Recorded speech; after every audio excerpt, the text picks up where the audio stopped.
जितना काम महत्वपूर्ण मुख्यमंत्री का है, उतना ही महत्वपूर्ण काम हमारे स्वच्छता कर्मी का, सफाई कर्मी का भी है। हम बराबर हैं दोनों। मैं भी आजकल प्रदेश की सफाई में लगाऊं। गुंडा, माफिया, मिलावटखोर, वो भी अभियान चल रहा है और आप शहर की सफाई में लगे, तो बिल्कुल भाई भाई हुए कि नहीं? भाई भाई हुए। मुख्यमंत्री शिवराज सिंह चौहान ने प्रदेश के स्वच्छता प्रहरियों से सीधा संवाद किया। स्वच्छता सर्वेक्षण 2020 में अव्वल आने वाले शहरों को भी सम्मानित किया गया। वर्चुअल माध्यम से जिस अंदाज में मुख्यमंत्री शिवराज सिंह चौहान ने कर्मचारियों और लोगों से बात की, जिस सरल और सौम्य तरीके से वो लोगों से जुड़े, यही अंदाज उनको सबसे अलग दिखाता है। स्वच्छ नमस्कार मामा जी। मेरी लाडली भांजी, आपको भी नमस्कार। अभी किस तरह का काम कर रहे हैं आप इस समय? अभी हम लोगों ने 4R पार्क का निर्माण किया है। यहाँ पे जैसे जो हमारे वो वेस्ट पड़े हुए चीज थे, जो कचरा प्लांट में पड़ी हुई चीजें थी, जैसे टायर या फिर प्लास्टिक बॉटल्स, फिल्टर के कैंडल्स, इनका उपयोग करके हम लोगों ने पार्क को डेकोरेट किया है, उसको यूजफुल बनाया है। 4R को जरा समझाइए ना। वैसे किसानों में राशि का वितरण या स्वच्छता का पुरस्कार वितरण सरकार के साल भर चलने वाले कार्यक्रमों का हिस्सा है, लेकिन इस तरह के कार्यक्रमों को आने वाले निकाय चुनाव से भी जोड़कर देखा जा रहा है। ऐसे कार्यक्रमों के जरिए सरकार जनता तक संदेश पहुंचा रही है। दूसरी तरफ गुंडे, माफिया और मिलावटखोरों के खिलाफ भी कार्रवाई कर सरकार सख्त प्रशासन का संदेश दे रही है। इसके साथ ही सरकार का पूरा जोर नगरीय निकाय और पंचायतों में अधूरी पड़ी योजनाओं को पूरा करने में लगा है। उसमें जो मूलभूत समस्याएं हैं जनता की, कीचड़ में रहते हैं, मच्छर काटते हैं, लाइट नहीं है, खरंजे नहीं है, नालियां नहीं है, पुलियां टूटी पड़ी हैं या पुलियां है ही नहीं है, सड़क हमारी है। तो मैंने आज करीब 2 करोड़ रुपए की राशि से आज मैंने ये कुछ ग्राम पंचायतों में पैसा दिया है। कुल मैंने 30 करोड़ रुपया मूलभूत समस्याओं को निपटाने के लिए अपने विभाग से स्वीकृत कराया है। दूसरी तरफ कांग्रेस में भी निकाय और पंचायत चुनाव को लेकर मंथन का दौर शुरू हो गया है। कांग्रेस ने 2018 और उपचुनाव में सर्वे और जनसंवाद के आधार पर टिकट फाइनल किए थे। उसी तरह निकाय और पंचायत में भी आगे बढ़ेगी, जिसके तहत ऐसे चेहरों को टिकट दिए जाएंगे जो जिताऊ हो। इसके लिए सर्वे का काम शुरू हो गया है। कांग्रेस पार्टी विशेष रणनीति के साथ तैयारी कर रही है। नगरीय निकायों में सर्वे भी करवाए जा रहे हैं, साथ ही प्रत्येक नगर पालिका, नगर पंचायत और नगर निगम के लिए पर्यवेक्षक नियुक्त किए जा रहे हैं। युवाओं को ज़्यादा से ज़्यादा मौका दिया जाएगा। 70% तक टिकट नौजवानों को दिए जाएंगे। साथ ही स्थानीय स्तर पर ही टिकटों के फैसले किए जाएंगे। कांग्रेस पार्टी नगरीय निकाय के चुनाव में भारतीय जनता पार्टी की नगरीय निकायों के कुशासन को उजागर करेगी और हम अपना एजेंडा रख के जनता के बीच में जाएंगे। हालांकि निकाय में कांग्रेस के पुराने फॉर्मूले को ज्यादा लाभ नहीं मिला, लेकिन पीसीसी चीफ कमलनाथ पुराने फार्मूले को ही तरजीह देने की बात कर रहे हैं।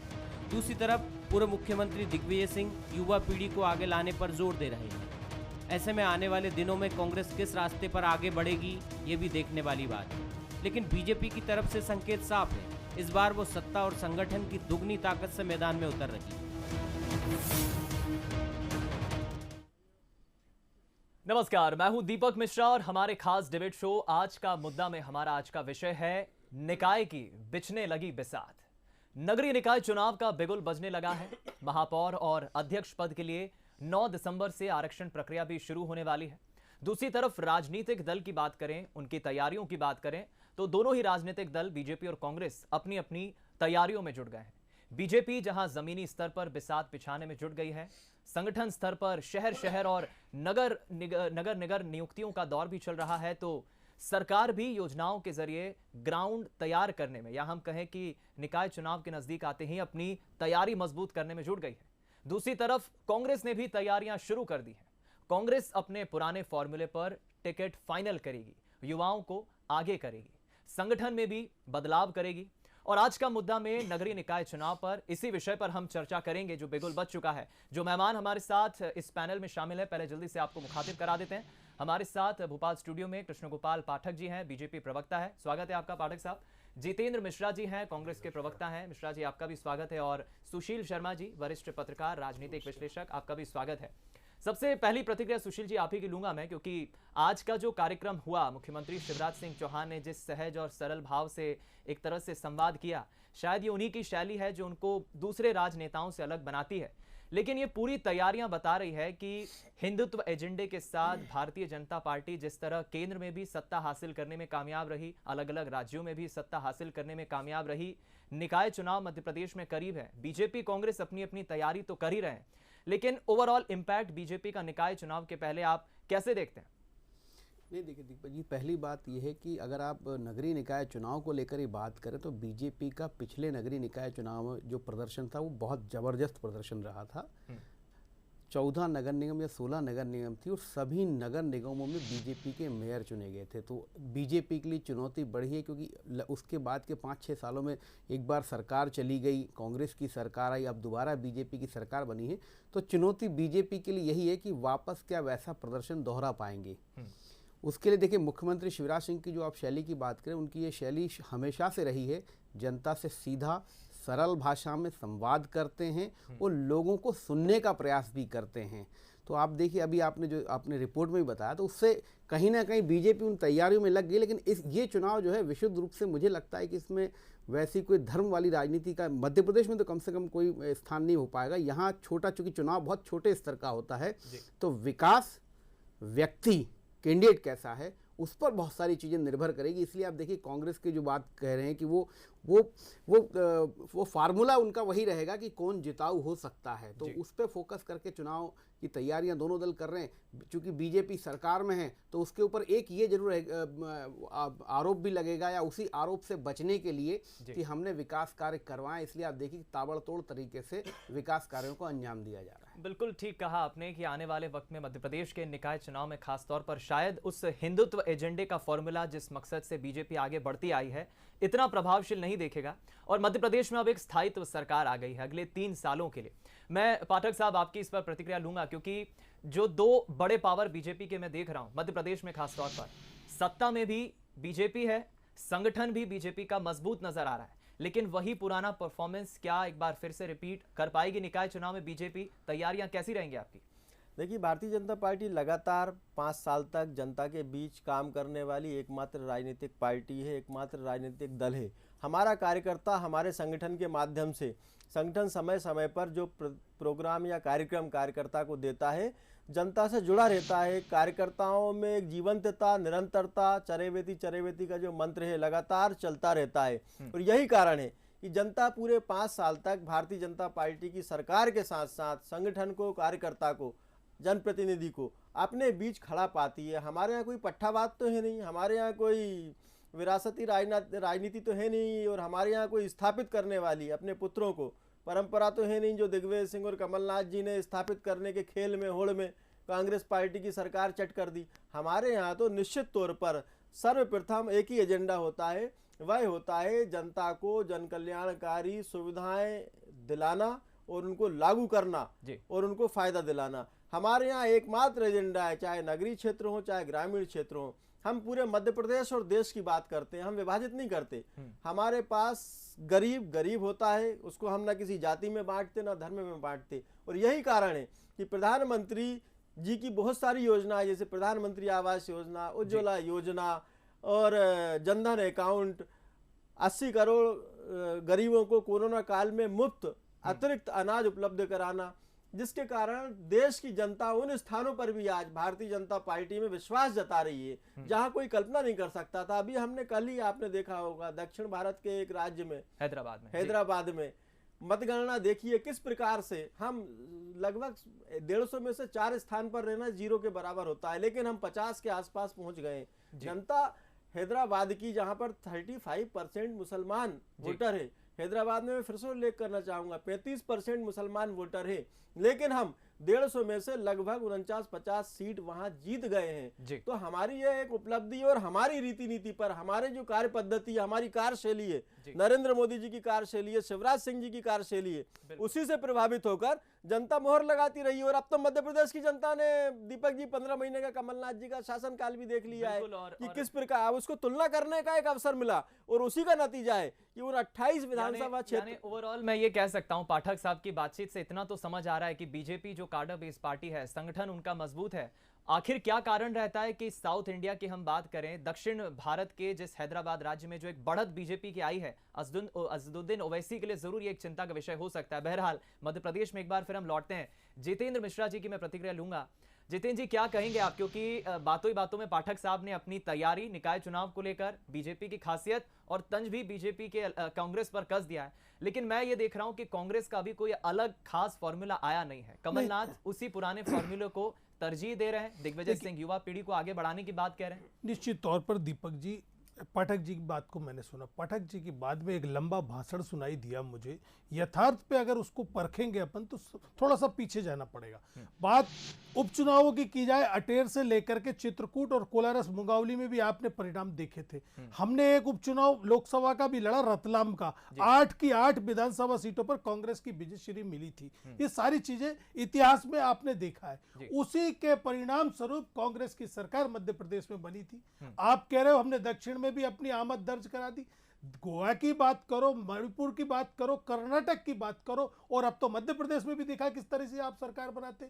आप कह रहे हैं कि हमने हैदराबाद में 50 सीटें जीत ली। अरे किस तरीके से आपने कर्नाटक में सरकार बनाई, वो कोई छुपा हुआ है? गोवा में आपने क्या किया, मणिपुर में आपने क्या किया, और मध्य प्रदेश में जहां की जनता ने आपको नकार दिया था वहां पर आप किस तरीके से सरकार में आ गए, ये कोई से छुपा है? आज तो इंटरनेट का दौर है दीपक जी, हर आदमी को मालूम है कि किस तरीके की साजिश हुई है, सारा पर्दाफाश आपके सामने है। एक चीज। दूसरी चीज, अब रही बात नगरीय निकायों की, तो नगरीय निकायों में भारतीय जनता पार्टी ने जो अभी 28 उपचुनाव लड़े, इसमें आप इनका घोषणा पत्र उठा के देखिए, सीधी सी एक बात है, मूलभूत सुविधाएं उपलब्ध कराएंगे। 15 सालों की सरकार अगर ये वादा करे कि अब हम मूलभूत सुविधाएं उपलब्ध कराएंगे, तो सरकार के लिए डूब मरने की बात है। सरकार क्या मुंह लेकर के इस नगरीय निकाय के नगरीय निकाय के चुनाव और विधानसभा लोकसभा चुनाव में बहुत बड़ा अंतर होता है। दीपक जी, आप वरिष्ठ पत्रकार हैं, आपने देखा होगा। सुशील जी बैठे, सुशील जी पुष्टि करेंगे मेरी बात की कि नगरीय निकाय में तो छोटा सा स्वार्थ होता है,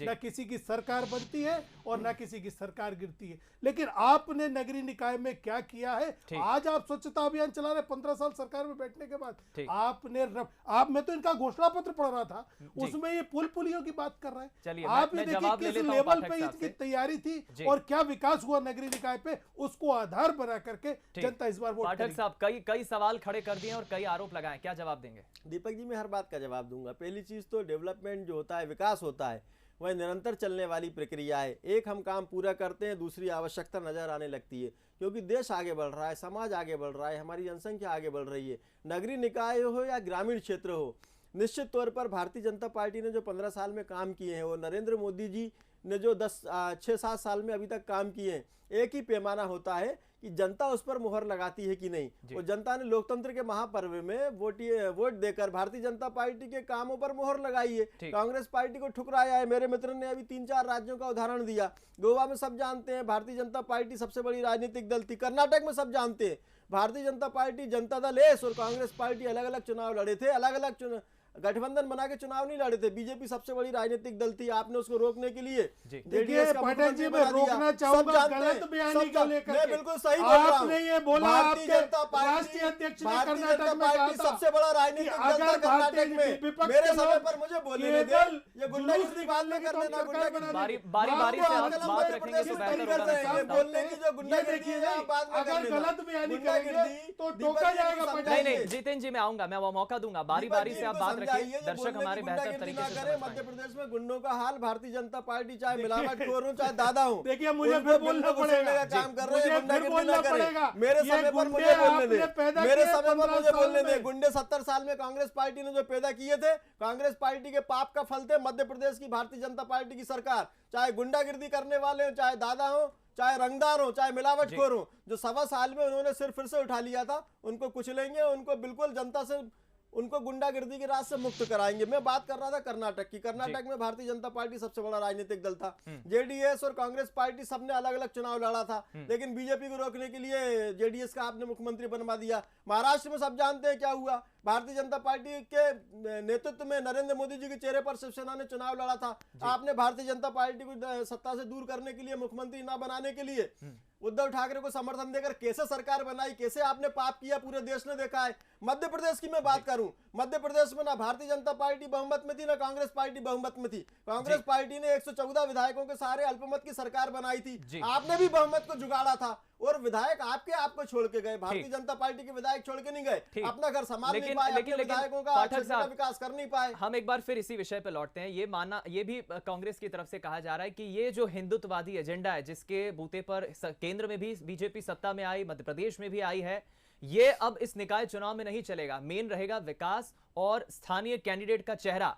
इस मसले पर बीजेपी की क्या तैयारी है, क्योंकि आज का कार्यक्रम बेशक तैयारियों से जोड़कर देखा जा रहा है। दीपक जी देखिए, डेवलपमेंट के काम पर भारतीय जनता पार्टी लगातार आगे बढ़ रही है। कौन नहीं जानता कि हमने 15 साल के शासनकाल के दौरान 7.5 लाख हेक्टेयर सिंचित रकबा बढ़ाकर 40 लाख हेक्टेयर तक पहुंचाया था। गांव-गांव, खेत-खेत में बिजली पहुंचाई थी, सड़क पहुंचाई थी। प्रधानमंत्री सड़क योजना किसने दी? अटल बिहारी वाजपेयी, बीजेपी ने दी। मुख्यमंत्री सड़क योजना शिवराज सिंह चौहान ने दी। साथ ही गरीबों का जीवन स्तर सुधारने के लिए बेटी को वरदान, चाहे लाडली लक्ष्मी या मुख्यमंत्री कन्यादान योजना के माध्यम से हमने बनाने का काम किया। साथ ही हमने जो शिक्षा पद्धति होती है, जन कल्याणकारी सरकारी योजनाएं, उनसे जाति पात के भेद तक को मिटाया। कांग्रेस सरकार में क्या होता था, हमने जाति देखी सिर्फ गरीबी की, जो गरीब है उसको सब सुविधाएं मिलेंगी। कांग्रेस पार्टी के लिए कुछ ही वर्ग के लिए मिलती थी। हमने योजनाओं को सर्वांगीण बनाया, सबके कल्याण के लिए बनाया। हमारा एक ही शिक्षा है, एक ही नीति है, एक ही सिद्धांत है। अंतिम व्यक्ति जो अंतिम पंक्ति में खड़ा है उसको सरकारी योजना का फायदा मिले। प्रधानमंत्री आवास योजना उसी का नतीजा है। आज देश में 5.5 करोड़ गरीबों को घर दे चुके हैं। ठीक, मैं लौटूंगा आपके पास। मैं सुशील जी की इस पर एक प्रतिक्रिया लूंगा, फिर जितेंद्र साहब के पास चलूंगा। सुशील जी, दोनों मेहमानों की आपने बात सुनी, एक दूसरे पर तंज के अलावा एक कहीं ना कहीं क्रेडिबिलिटी, एक वो भी लेने की कोशिश की गई क्रेडिबिलिटी के साथ साथ। लेकिन यहाँ एक बार फिर हम उसी मुद्दे पर लौटते हैं। ठीक है, हिंदुत्व एजेंडा बीजेपी का नहीं चलेगा, लेकिन दूसरी तरफ अगर हम बात कांग्रेस की करें, कांग्रेस पर क्या मत रखते हैं आप? क्योंकि कोई खास फॉर्मूला, अलग फॉर्मूला कांग्रेस का दिखता नहीं है। कमलनाथ उसी फॉर्मूले को तरजीह दे रहे हैं और निकाय चुनाव नजदीक है। क्या देखते हैं आप तैयारी कांग्रेस की? नहीं, देखिए, नगरीय निकाय चुनाव चूंकि बहुत छोटे स्तर का चुनाव होता है, 25,000 से लेकर लगभग 60-70 हज़ार अधिकतम वोटर जो है एक वार्ड में होता है।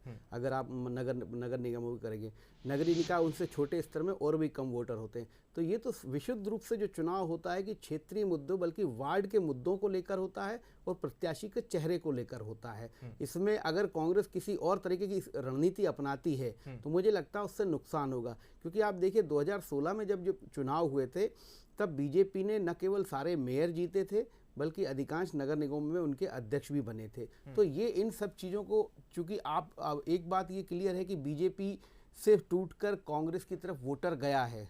ये हमने 2018 के विधानसभा चुनाव में भी देखा और इस उपचुनाव में भी हमने ये देखा कि कांग्रेस का वोटर बहुत ज़्यादा कम नहीं हुआ है। तो कांग्रेस के प्रति वोटर का विश्वास बना हुआ है, लेकिन ये विश्वास बनाए रखना कांग्रेस के प्रदेश अध्यक्ष की जिम्मेदारी है, पूरी कांग्रेस की जिम्मेदारी है।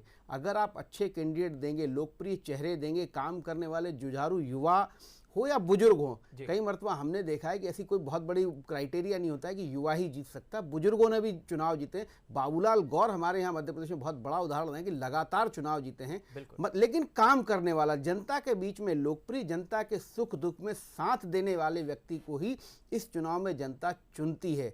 ये अगर इसमें आपने कंपनियों से सर्वे कराकर वो अगर पूरी जो है कारपोरेट स्टाइल में अगर आपने काम किया तो मुझे लगता है कमलनाथ इस चुनाव में भी गच्चा खा जाएंगे। बिल्कुल, सुशील साहब की मुझे इस बात से वो याद आता है कि कमलनाथ पर भी कई सवाल खड़े होते हैं कि आखिर कमलनाथ ने विकास सिर्फ और सिर्फ छिंदवाड़ा का किया बतौर मुख्यमंत्री रहते हुए मध्य प्रदेश में।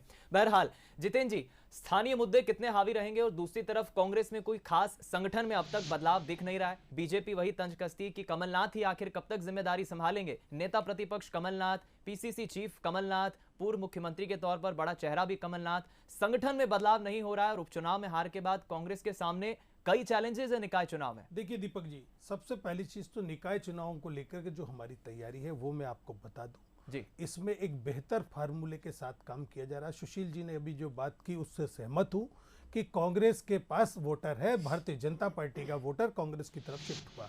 उसके पीछे जो सबसे बड़ा कारण था वो था भारतीय जनता पार्टी की वादा खिलाफी। लगातार एक के बाद एक जो घोटाले सामने आते जा रहे थे, चाहे व्यापम हो, चाहे ई टेंडरिंग हो, चाहे दूसरे, सारे के सारे। एक चीज और थी, मध्य प्रदेश की छवि महिलाओं पर होने वाले अत्याचारों में नंबर 1 पर हो गई थी।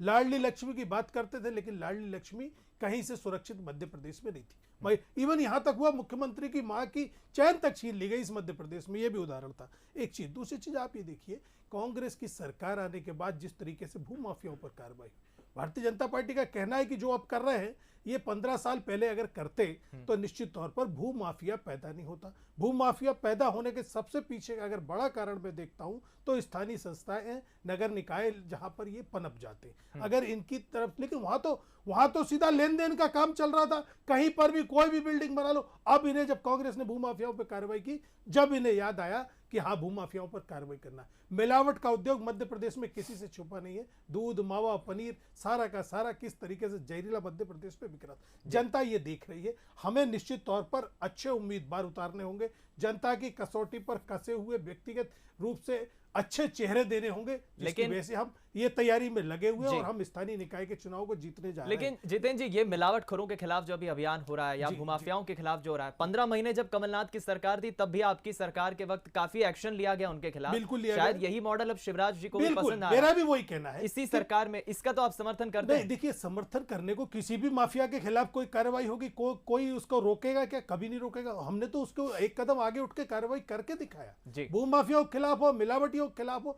और समय मिलता है तो और भी बहुत सारी चीजों के खिलाफ आपको इस प्रदेश में कार्रवाई दिखती। एक चीज। दूसरी चीज, भाई भतीजा बात का आरोप भारतीय जनता पार्टी ने लगाया। ये मोदी सहजवार कौन सा चेहरा है, कहां से आ गया? सुंदरलाल पटवा जी के भतीजे जो हैं वो कहां से आ गए? क्या ये भाई भतीजा नहीं? आपके मंत्री विश्वास सारंग क्या भाई भतीजे की उपज नहीं? मेरा मतलब कहने का, हमको इसे आरोप नहीं लगाना चाहिए, और अगर लगाने जा रहे हैं तो कम से कम अपने गरेवान में भी झांकना चाहिए कि हम कितना भाई भतीजे बात को प्रोटेक्ट कर रहे हैं। मेरा ये देखिए, अभी मेरे ऊपर आरोप लगा, कांग्रेस के ऊपर आरोप लगा कि भाई भतीजावाद से नहीं निपट पाए। अरे आप क्या, अगर देखोगे तो आपके सामने बड़ी लंबी लिस्ट आपके भी है जिसको। लेकिन क्या है कि सबसे पहली चीज कि आज जो आपने 15 सालों में विकास किया होता तो आज नगर निकाय को लेकर के आप बेफिक्र होते। लेकिन जनता ने ये देखा है कि कांग्रेस के साथ धोखा हुआ है, जिसकी वजह से हम चुनाव में गए थे। हमने किसी को धोखा नहीं दिया। सहानुभूति का पात्र भी आज हम मध्य प्रदेश में है कि हमने कोई गलत काम नहीं किया। भारतीय जनता पार्टी क्या करती है, अभी हिंदुत्व की बात की आपने, हिंदुत्व के नाम पे राजनीति करते हैं। महाकाल के मंदिर के जीर्णोद्धार के नाम पे 1 रुपया नहीं दे पाए। पुजारियों को, महाकाल के लिए बेचारे पुजारियों को मानदेय के लिए कितना भटकते रहे, 1 रुपए की बढ़ोतरी नहीं कर पाया। हिंदू धर्म के सबसे बड़े नेता बनते हो आप। मेरा ये कहना है बेहद संक्षिप्त में जी, पाठक साहब की गाय की राजनीति करते हो आप, गौशाला के नाम पे आपने गौशाला निर्माण नहीं किया। रोके तो मैं बोल लूं जी, बेहद संक्षेप में, मेरे पास समय की कमी है। जी पाठक साहब जल्दी। भारतीय जनता पार्टी ने ये नहीं बोला भाई भतीजावाद। भारतीय जनता पार्टी ने ये बोला है कि पुत्रों को स्थापित करने के नाम पे दिग्विजय सिंह जी ने कमलनाथ की सरकार चढ़ कर गए। जहां तक हिंदुत्व की बात है तो देश देख रहा है, कांग्रेस पार्टी और वामपंथी केरला में 70 सालों से लगातार पावरफुल है। और आज केरला की स्थिति यह है कि 48% हिंदू जनसंख्या बची है, 52% में मुसलमान और ईसाई हो गए। कहां गए हिंदू? कोई खा गया उनको क्या? अरे आपके राज्य में धर्मांतरित होते चले गए, आपने परिस्थितियां वैसी बनाई, आप क्यों नहीं रोक पाए? देश ने सबको धर्मों को अपना धर्म अपने हिसाब से जीने की, पूजा पद्धति करने की इजाजत दी है। तो आपके शासित राज्यों में किस प्रकार से हिंदू घटता चला गया? कहाँ गया हिंदू? चलिए, भारतीय जनता पार्टी अगर इन मुद्दों को उठाती है तो बोलते हैं कि सांप्रदायिक राजनीति कर रही है, और कांग्रेस पार्टी हमेशा मुस्लिम तुष्टिकरण की नीति अपनाती है। आपने साहिबानों जैसे प्रकरण में गरीब महिला को सुप्रीम कोर्ट ने न्याय दिलाने चलिए ये मैं समझता हूं कि आपने फैसला पलट दिया। थोड़ा सा हम विषय से भटक रहे हैं, थोड़ा सा विषय से हम भटक रहे हैं। एक फाइनल कंक्लूडिंग कमेंट मैं सुशील जी का लूंगा, उसके बाद में वाइंड अप करूंगा इस पैनल की डिबेट को। सुशील जी, फाइनल ओवरऑल दोनों दलों की आप तैयारी को आप कैसे देखते हैं? क्योंकि हमने दोनों मेहमानों की बातचीत भी सुनी। ठीक है, हिंदुत्व एजेंडा बीजेपी का नहीं चलेगा, विकास की बात होगी, चेहरे को देखेगी पब्लिक, और चूंकि बात निकाय चुनाव की, स्थानीय स्तर की, ओवरऑल तैयारियां दोनों दलों की। देखिए, अगर आप तैयारियों की बात करें तो आपको ये देखना पड़ेगा कि पिछले 2-3 चुनावों का परिणाम क्या रहा है। 2016 में जिस नगरीय निकाय के चुनाव हुए थे उसमें तो स्वाभाविक रूप से बीजेपी ने बहुत अच्छा प्रदर्शन किया था, उसके सारे मेयर जीते थे।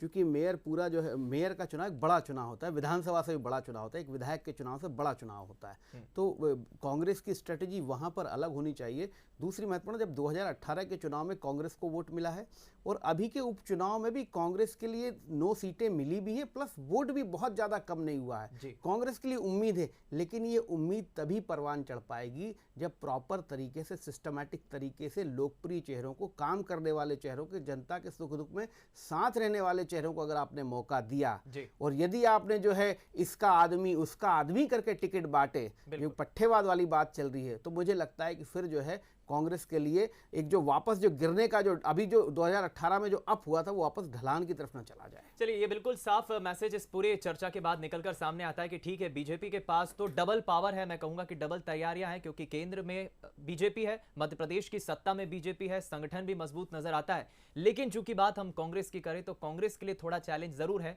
क्योंकि ऐसी बात नहीं है कि कांग्रेस बिल्कुल ही डाउन टू अर्थ के साथ साथ विपक्ष की भूमिका में तो है ही, लेकिन बहुत कमजोर प्रतीत होती है। जरूरत है कांग्रेस किस चेहरे को उम्मीदवार बनाती है, चुनावी मैदान में उतारती है। यहां भाई भतीजावाद या फिर पट्टावाद जो एक शब्द निकल कर आया इस चर्चा में, उस पर जरूर कांग्रेस को इससे बचना होगा। तो बेशक कांग्रेस का परफॉर्मेंस शायद निकाय चुनाव में बेहतर, पिछले चुनाव के मुकाबले बेहतर देखने को मिले। तो फिलहाल आज का मुद्दा के इस डिबेट में इतना ही। आप तीनों मेहमानों का बहुत बहुत धन्यवाद। नमस्कार।